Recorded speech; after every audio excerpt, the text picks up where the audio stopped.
Hello everyone, welcome back to my channel Econ Vision by Your Teaching Buddy. Today I'm starting a series for class 12th macroeconomics in which I'll be taking all the topics for macroeconomics which is important for class 12th, and I'm starting with topic national income. It is the most important topic in macroeconomics for class 12th. There are total 3 chapters in national income part, that is chapter number 2, chapter number 3 and chapter number 4. If you're using any of the books like T.R. Gent, Sandeep Kirk or your NCRT as I am using, it is same in all the 3 books. Okay, these 3 chapters combinedly comes of around 12 to 16 marks in your board exam, and it is really important according to your board exam. Really, a student really faces problem in these 3 chapters because they try to mug up the formulas, they just try to remember each and everything. But trust me, these chapters are not of mugging up the formulas and remembering the things. These 3 chapters are something which need to be practically related to your real life, your real economy. If you start doing so, these 3 chapters would be the most easiest chapter of this macro economics. I'll be making the chapter very interesting, easy and an attractive way so that you can remember till your board exams and many more ways. Okay, so I'm going to start with chapter number 2 according to the NCRT. This is a basic chapter. Don't try to leave the basic chapters because they are the foundation of your formulas chapters or your important chapters. If you do not know the meaning of your basic things, it would be very difficult for you to understand the things of counting part and the calculation part. Then you will also end up mugging the formulas and just remembering the formulas and applying it, so and you won't be able to get the correct answer until and unless you know the basic of all the things, right? So chapter number 2 is the basic of the chapter, and chapter 3 and 4 are the chapter of which are the part of in calculation. Don't leave this chapter, it is really important for the point of view. As you know, in your board exams there are MCQs too, and this chapter holds the maximum MCQ questions in your macroeconomics. I'll be posting the videos related to this in a continuation. So do follow it. Do watch each and every video for the better understanding of this particular topic. Now let's start it. Before starting the national income accounting part, can anybody tell me what does macroeconomic means? As you all are in class 12th, you have studied microeconomics in your class 11th, you might be aware about macroeconomics because in chapter number 1 we come up with the difference of macro and micro as a branch of economics. So you might be having a blink idea of what macroeconomic was when we studied in our first chapter of microeconomics. Take 2 seconds and comment down what does macroeconomic basically means, right? Okay. For those who don't know or those who do not remember what does macroeconomics is, macroeconomics is that branch of economics which deals with an whole economy. Whole economy basically means that when you talk about the complete scenario, you are not talking of the single unit, you are talking about the complete economy. That is a concept of macroeconomics. If I am talking about single consumer, single producer or single investor, then I am talking about microeconomics. But if I am talking about household as in complete, production as in whole, financial institutions as in whole, I am talking about macroeconomic concept, right?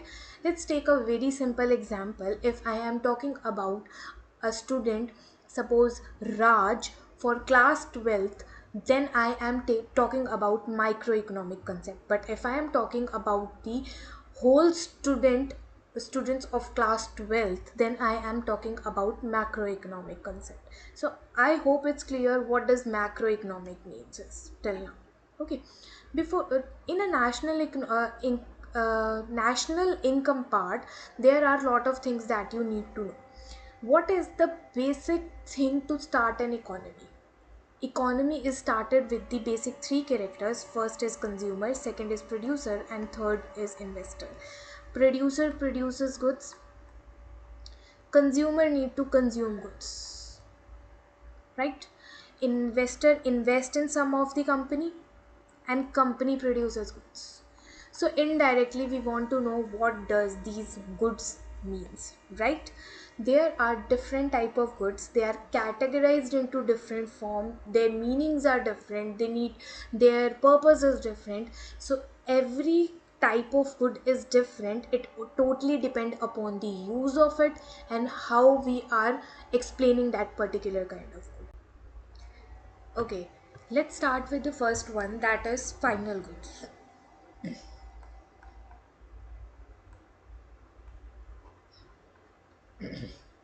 What do you understand by the term final goods? You might have heard it.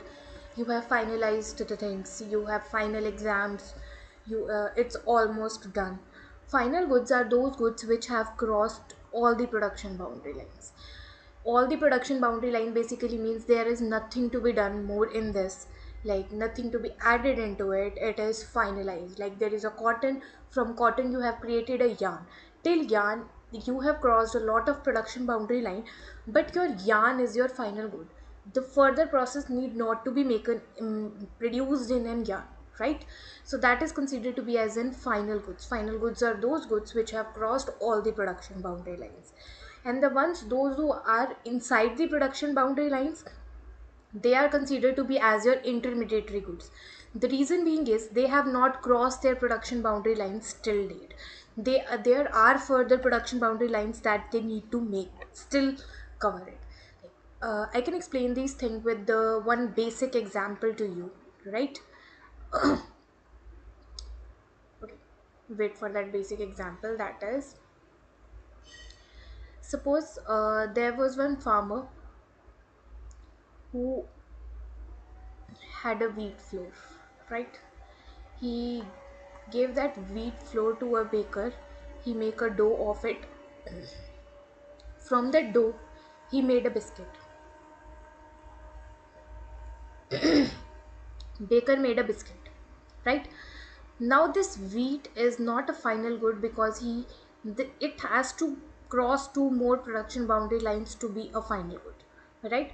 So this wheat is considered to be as an intermediary goods, but this biscuit is considered to be as in final goods because it has crossed all the production boundary lines, right? You can see it here, like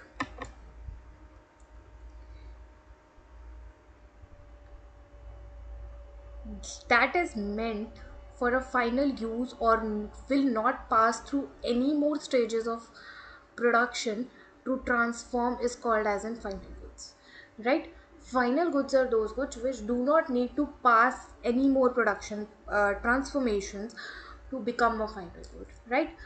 In economics there are basically two final goods, two type of final goods basically, and those are, first is consumer and second is capital. Consumer goods are those goods which are used for the direct satisfaction of human wants. Whatever human wants are, they directly satisfy it. They are considered to be as in consumer good. Capital goods are those goods which are of high value and they are considered to be as an intermediary part for some of the companies. They are complete in themselves, they are final goods, but they are of high value, they are considered to be as an intermediary part. Now how to be distinguished between final goods and capital goods? This is the most confusing part for everyone, that how to consider difference between final and capital good, because both are complete. Now you can make a difference between both of them by the end use of it. Like, let's take an example for it. Example is of car. There is a person A who bought a car, suppose of this, and there is a company, taxi company, who bought a car. Now this person A bought a car for its personal use. He is not going to generate any income. That car is satisfying the person's A's satisfaction and completely satisfying him or her in an every way that person thinks that this car can complete it. right? So this is considered to be as in final consumer goods. The reason with consumer goods, consumption goods, right? And if that company's car make this as in taxi, then this is considered to be as in capital good, because it's of high value, and this taxi still has to make money, or I can say income, to that particular company, right? So this is considered as an capital good. Capital good is of high value. That capital goods need to be used for making money. That is considered to be as in capital good, right? I hope it's clear to everyone what does this difference between the consumption goods as well as in capital goods. Now if I talk about consumption goods, there are three type of consumption goods. First is non-durable, and second is semi-durable, and third is your durable. Now what is the difference between these three? These three are the part of consumption goods, which are the further bifurcations of final goods, right? Non-durable goods are those goods which are like perishable goods. Perishable goods are those goods which is are of one time, like milk products, vegetables, fruits. They are perishable. If we don't use, they get spoiled, right? So they are non-durable goods which we cannot store it for the very long time, right? So these are non-durable goods. If I talk about the semi-durable goods, semi-durable goods are those goods which is not very costly, but for a particular point of time, like clothes. If you bought one t-shirt in Jan and you wore it till June, the cost is complete, and that is semi-durable. You cannot store it for the lifetime or more than an year, right? A t-shirt which you have bought, if you're wearing it regularly, then more than a year you will be bored of it and you will throw it. That is semi-durable goods. But if I talk about the durable goods, these are those goods which are of high value and you use it for a longer period of time, like computers, televisions, car, your automobile sector. These are the part of your durable goods, right? Like I can make you highlight here also, like television set, automobiles, home computers. They are utilized consumptions, and they have one of the characteristics common as in capital goods. They are machine goods basically. They are also known as durable goods, right? So non-durable, semi-durable and durable, these three are the sub parts of consumption goods, right? These are the parts of consumption good. Capital goods are those goods which are of high value and they further help you to generate income, right? Intermediary goods, I have discussed it before, which have to still uh, cross the production boundary line, which have not crossed it. They can be considered as a raw material. They can be considered as an input for the production of any other commodity, like screw. Screw is a final good in itself, but that screw is used for making some of the toy or some machinery, then it is considered to be as an intermediary good. So the very basic thing which makes the difference between final and intermediary goods is their end users. If you know their end users, you can make the difference between the final good and intermediary good. Final good is for.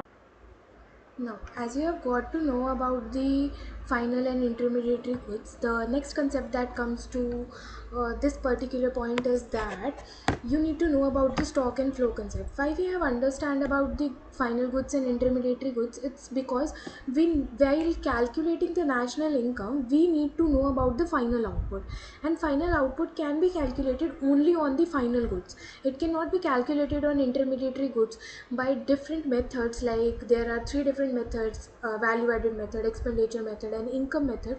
In that you need to know the difference between intermediary and final goods, which we have just come across with.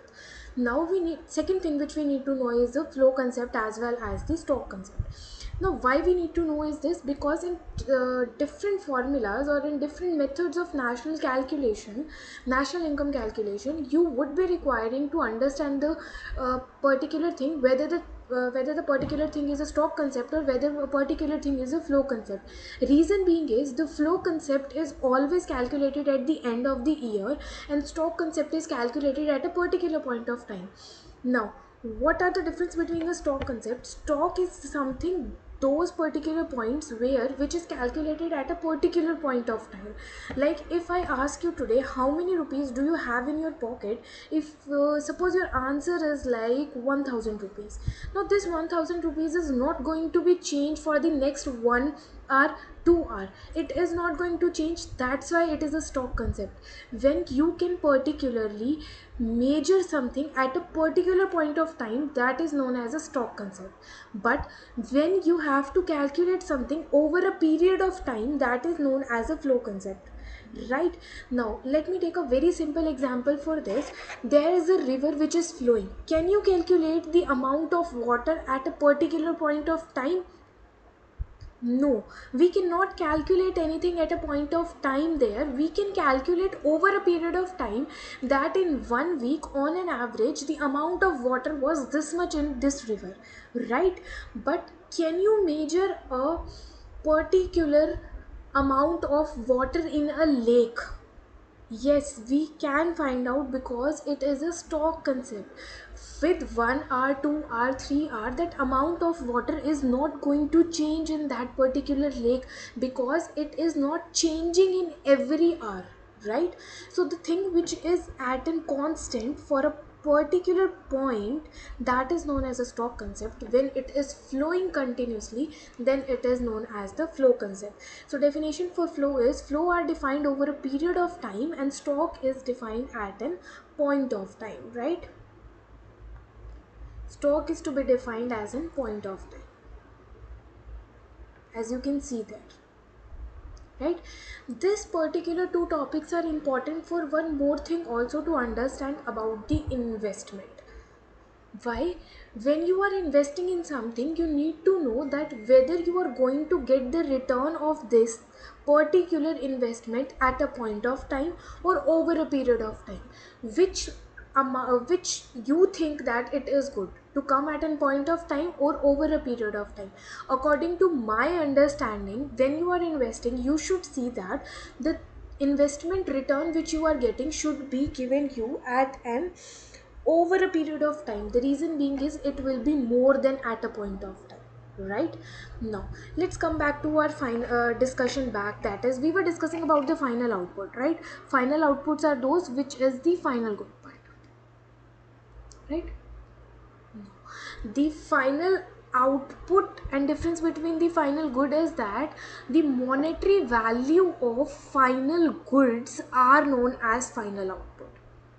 Now suppose there is a car whose final it is a final good and its value is worth of suppose 5 lakh rupees. Then this 5 lakh rupees is the final output.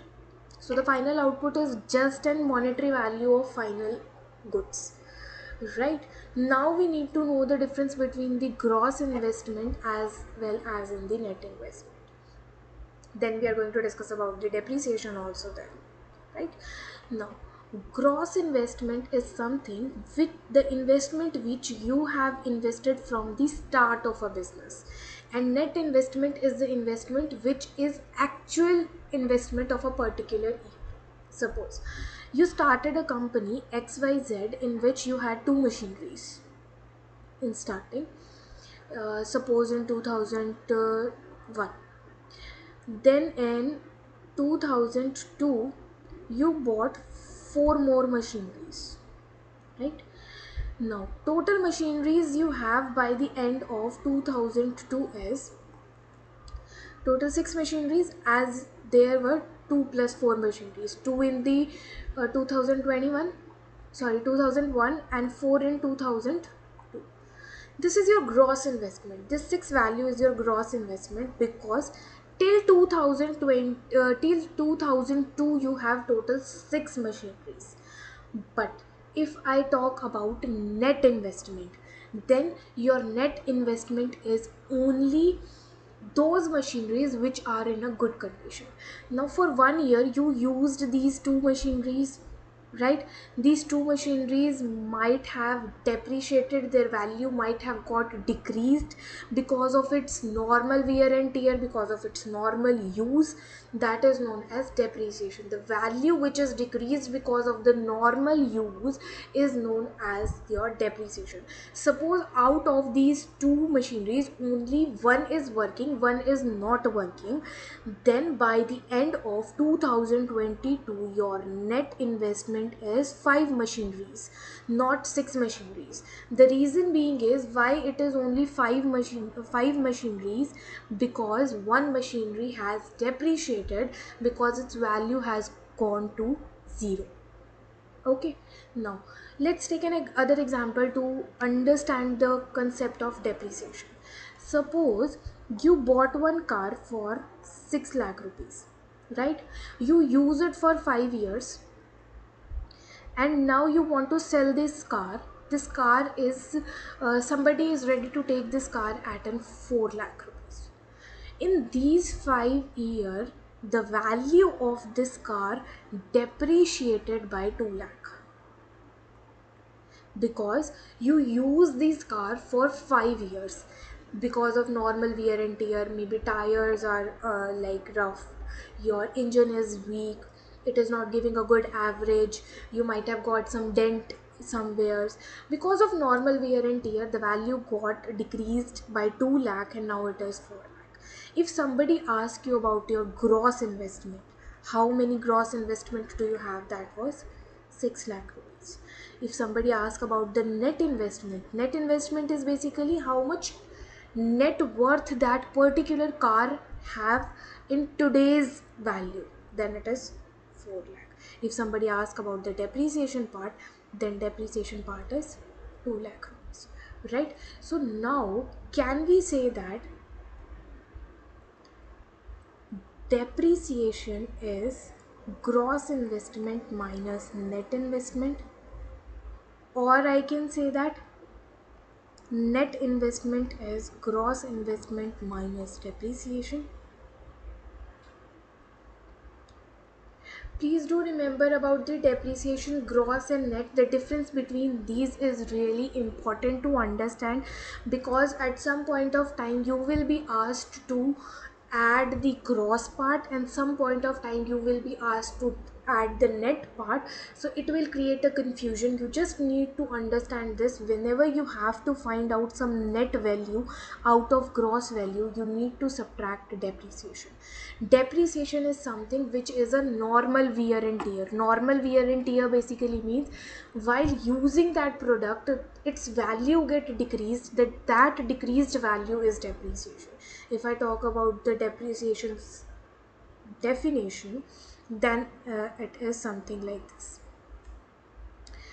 the derision which made from the value of the gross investment in order to accommodate normal wear and tear of a capital is known as depreciation. So this is a formula given: net investment is equals to gross investment minus depreciation. It's really important to write the formulas which you are getting in between of the second chapter, because it will be useful for you to understand them, right? I hope you have understood the topic of investment, gross and net investment, and you have found the difference between them too also. Then what about the particular period and a point of period? Whenever you are going to calculate some stock concept, it is going to be calculated at a particular point of time. Whenever you are calculating a flow concept, it is going to be calculated at an over a period of time. It is not going to calculate at a point of time, right? This is the difference between stock and uh, flow concept, right? This was all about for particular this video. I'll be discussing about the circular flow of income in the next video. Please stay connected, and if you still have doubt, do comment it down for us. Thank you for watching the video.